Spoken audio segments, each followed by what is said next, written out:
Welcome to Encyclohub. In this video, we are discussing the MGS 041 paper Introduction to Gender, Agriculture and Sustainable Development. Before starting this, I want to share something because Encyclohub provides different kind of services related to the consultancy services, previous year solved papers, assignment help, and many more. So you can see the details in the below line.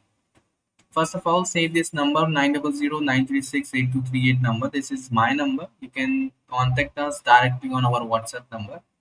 Now let us discuss about the paper.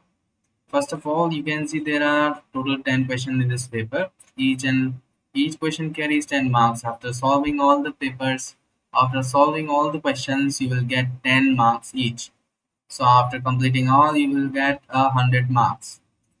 For your information, if you want full solve assignments of all the papers, you can contact us anytime because we will provide all the answers accordingly. Thank you so much for watching.